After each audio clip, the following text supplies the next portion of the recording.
Voilà, on passe maintenant à regard croisé. Nous parlerons ce soir de la République démocratique du Congo, où les pro-Kabila ont manifesté par milliers à Kinshasa. On ira au niveau de la Côte d'Ivoire. Le PDCI, le parti d'Henri Konan Bédié, se dit favorable à un report de la présidentielle.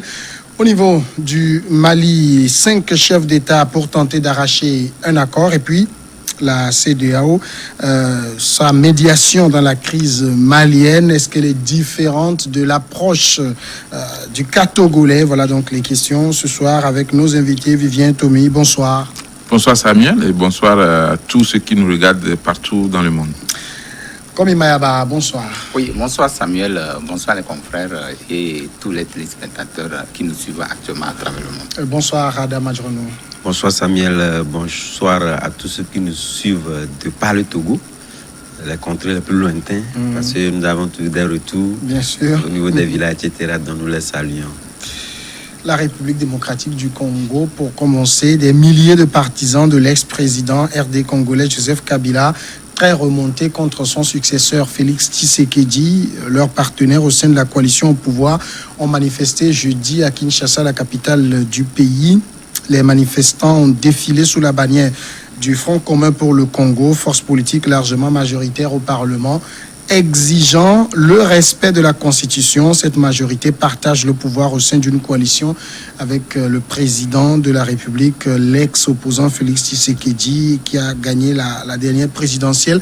Quand on voit, Adam Adjonou, les partisans de Joseph Kabila dans la rue, est-ce qu'on doit en déduire que entre FCC et Cash qui partagent une coalition, le malaise devient palpable? Oui, je pense que tout observateur de la politique de la République démocratique du Congo peut arriver quand même à cette résultante-là. Et ça a été d'ailleurs même le cas, puisque ça ne surprend personne, puisque lorsque nous jetons un regard sur la plupart du temps les coalitions qui sont faites en ce sens-là sont des coalitions de façade, ça n'a jamais résisté.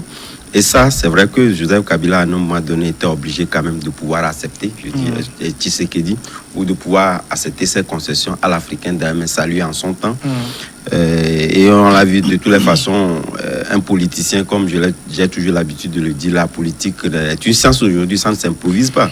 Tout le monde te dira quand même qu'il y a des accords, et comme on le dit souvent, ces accords-là n'engagent que c'est leur signataire.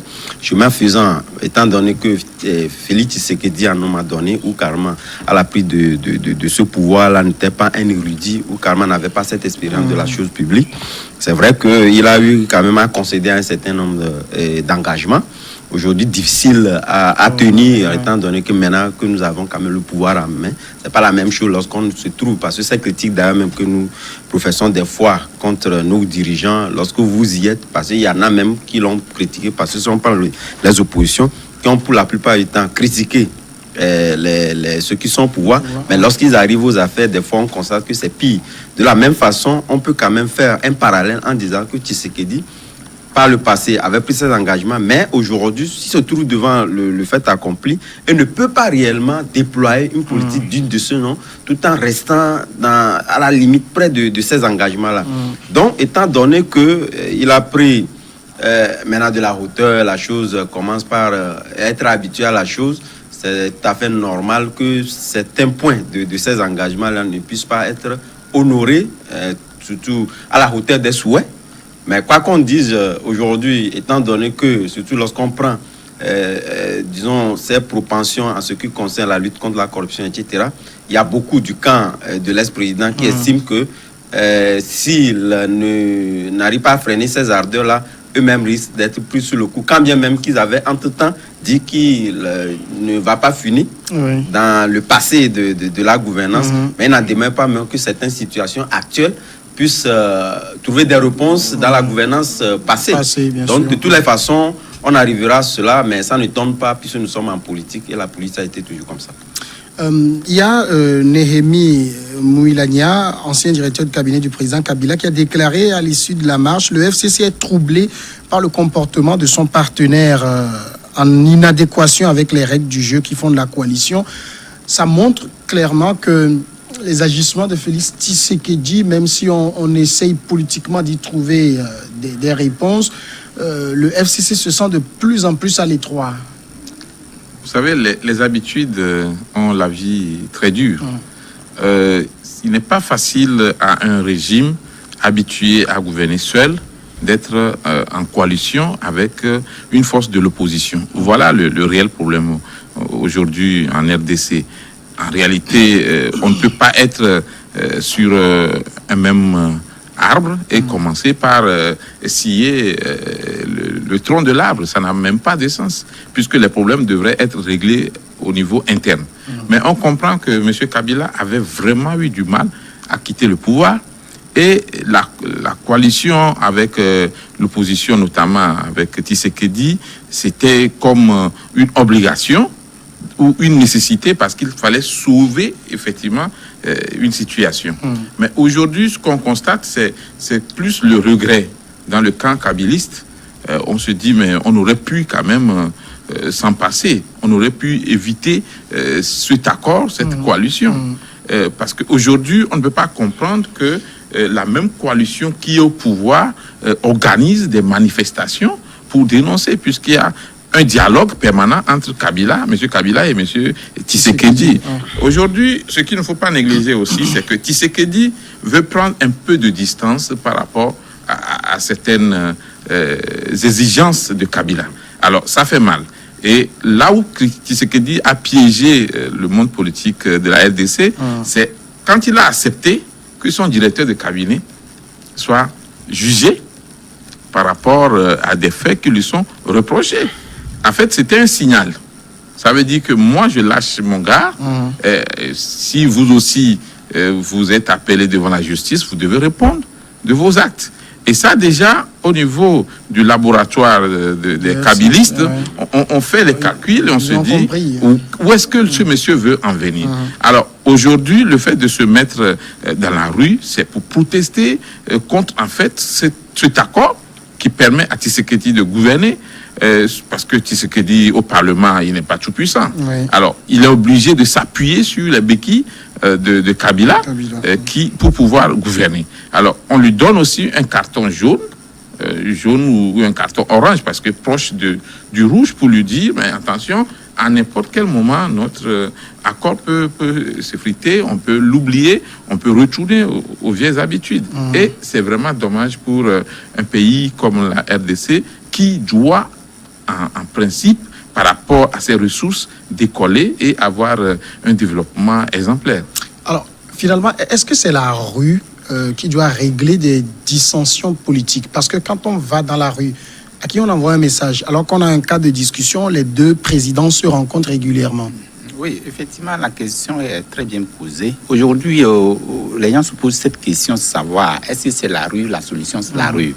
Moi, à mon avis, je crois que dès que le Tshisekedi était arrivé au pouvoir avec cet accord, avec le FCC, tout le monde pensait ou attendait à cette forme de discorde. Parce que quand vous regardez très bien, et sur pratiquement toutes les instances, je crois que le clan Kabila, dont le FCC est plus majoritaire, à l'Assemblée. Ils sont majoritaires aussi au Sénat. Dans les assemblées provinciales. Ils sont majoritaires. Il y a que la présidence qu'ils n'ont pas. Justement. Et donc, aujourd'hui, la loi doit être dictée par le clan Kabila. Et donc, comme... Mais c'est pas, en même temps, c'est pas ce camp qui est redevable, hein, parce que c'est le président de la République qui est redevable au peuple congolais. Justement, c'est pourquoi, par rapport au nombre de personnes ou au nombre de personnes qu'ils ont au niveau de ces institutions-là, ils peuvent frapper au niveau de l'Assemblée, par exemple. Mais Tshisekedi doit rendre des comptes. Oui, Tshisekedi, j'allais dire, c'est pas Kabila, c'est Tshisekedi à la fin qui doit rendre des comptes de sa gouvernance. Justement, mais parce que ça empiète sur les intérêts de FCC, du FCC qu'aujourd'hui réclame tout ce qui est en train de se faire. Mais je crois que c'est une cohabitation qui ne peut pas peut-être permettre au peuple congolais de décoller, parce qu'aujourd'hui, ces formes de discours qui existent entre ces deux camps, on risque d'arriver à des lendemains beaucoup plus tristes. Quand vous regardez aujourd'hui, Tshisekedi n'a pas les mains libres pour fonctionner comme cela se doit. Le FCC aussi est là-bas en train de tirer des ficelles. Et vous voyez aussi, dans la gouvernance de Tshisekedi, n'oubliez pas, parce que lui aussi, il est en train de mettre...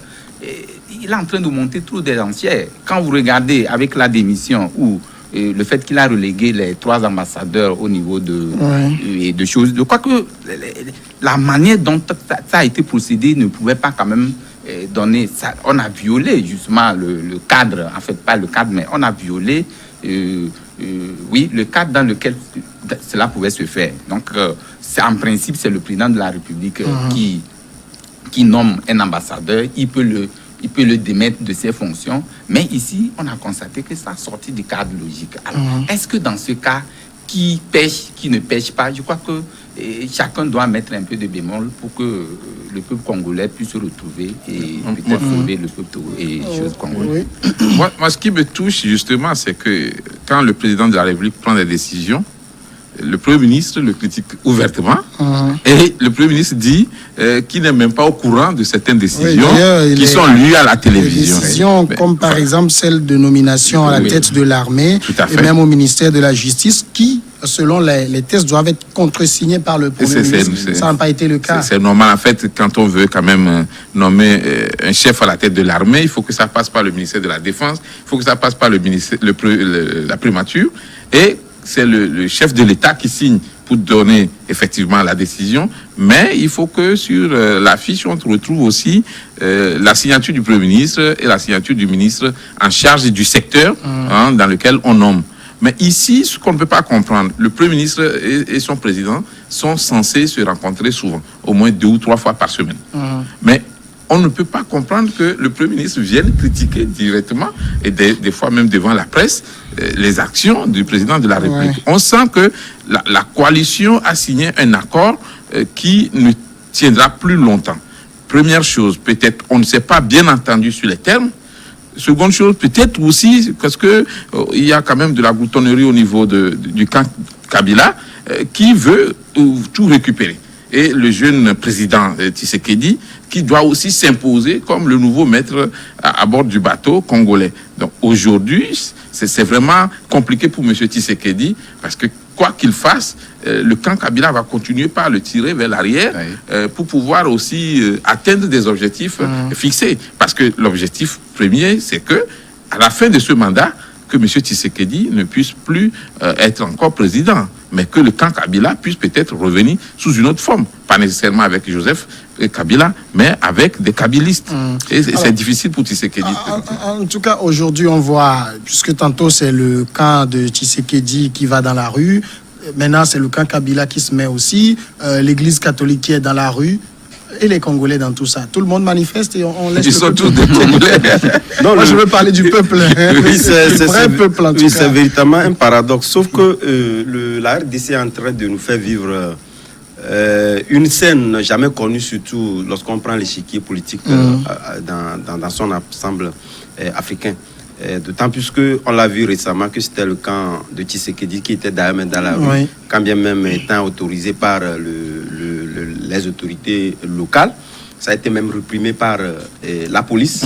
On a dénombré même un certain nombre de choses. Donc aujourd'hui, c'est le camp Kabila également qui est là. Donc ça voudrait dire quelque part qu'on ne peut pas comprendre. Puisque ailleurs, lorsque nous faisons dans les parallèles avec ce que nous connaissons, la plupart du temps dans nos politiques africaines, la plupart du temps, ce sont les opposants qui vont dans la rue. Qui vont dans la rue. Et qui sont réprimés. Donc ça veut dire, je pense qu'aujourd'hui, la RDC est dans une situation de confusion où carrément nous assistons à une sorte de situation à la salade russe parce qu'aujourd'hui, si nous prenons surtout Tshisekedi, il est pris en étau entre 2 factions. D'abord, la coalition de l'opposition qu'il a vu à venir au pouvoir et au même moment la coalition avec le camp Kabila. Donc je pense qu'aujourd'hui, il doit prendre ses responsabilités en tout état de cause. Il s'est fait élire par un programme de société qu'il doit forcément respecter et je pense qu'il est sur la bonne voie, surtout si nous prenons le cas de la corruption, etc. Aujourd'hui, avec le fait que son directeur de cabinet soit jugé, je pense que c'est un signal fort qui donne carrément à la population ou au peuple congolais, et ça touche réellement le camp Kabila. Le camp Kabila, comme je le disais tantôt, ne veut pas se laisser faire parce que les gens sont imbibés parce que le changement dont vous venez d'évoquer aujourd'hui n'est pas pris, parce que c'était quand même dans les recommandations au niveau des États-Unis, des institutions internationales, puis c'est des gens à la tête de l'armée, justement. Ils sont devenus des celui qui a personnes été non remplacé grata. était sous sanction. Naturellement, des personnes non grata. Mais c'est la forme que il y a la procédure administrative qui doit être respectée. Le ministre doit respectée. contresigner. Oui, on est d'accord, mais lorsque je pense que si Tshisekedi veut rester dans ce schéma-là, aucune nomination ne pourra advenir, parce que lorsque vous l'avez dit tantôt, il y a le Premier ministre qui le critique ouvertement. Je ne vois pas en quoi. D'abord, il faudrait quand même que le ministre de la Défense, je ne sais pas s'il est quand même pour lui, puisse quand même faire des propositions. Ici, ça n'a pas été le cas. Ça vous a dit quelque part que le peu de temps que lui-même il a eu à passer au niveau du pouvoir, il a eu quand même à avoir des confiances sur un certain nombre de généraux qui étaient pour Kabila, qui sont aujourd'hui pour lui en signant dans un certain nombre d'accords. Donc il n'a plus besoin forcément que le ministre de la Défense puisse lui proposer un certain nombre de généraux à nommer à des postes stratégiques. Donc, si il advenait qu'il remettait ça au Premier ministre, certainement qu'il y aura blocage. Vu les critiques qui fusent aujourd'hui, il y aura forcément blocage. Alors, il est obligé quand même de passer ou de pouvoir s'imposer en tant que président. Et je pense que la loi le lui autorise. En tout cas, comme Mayaba, ça justifie quand même ce que dénonce le FCC qui parle de dérive dictatoriale du président. Oui, en fait, quand vous regardez, moi je l'ai dit, quand vous regardez un peu la gouvernance de Tshisekedi aujourd'hui, c'est vrai, et c'est un monsieur qui est arrivé au pouvoir avec l'enthousiasme qui l'entourait et tout. Et aujourd'hui, il est en train de vouloir prendre son bâton parce que quand il est venu au pouvoir... C'est lui qui a accepté l'accord, il a été dû. Oui, il a accepté l'accord. Il faut faire l'agneau. Justement, l'accord qu'il a eu accepté, c'est parce qu'il ne voudrait pas que le pays s'embrase. En fait, il faut comprendre cela. Parce qu'il fallait... le pays se serait embrasé si tout porte à croire, d'après ce qui est dit, que c'est Martin Fayulu qui a remporté la présidentielle. En quoi le pays se serait embrasé si c'est Martin Fayulu qui avait le pouvoir? Si les sont les intérêts qui étaient mis en œuvre. Quand vous regardez sur l'échiquier politique, celui qui est au pouvoir, s'il veut passer la main à quelqu'un, bon, comme cela se dit... Il se choisit son dauphin. Non, ce n'est pas comme ça, mais vous savez, quand tu es au pouvoir et que des élections s'organisent comme ça... On ne lâche pas facilement le fauteuil comme ça. Non, il faut regarder sur s'il y a des négociations. Pour avoir peut-être négocié le pouvoir. Comme on le dit souvent, le pouvoir, ça se négocie. Donc, je crois que dans ce sens... Non, ça s'arrache aussi. Ça s'arrache.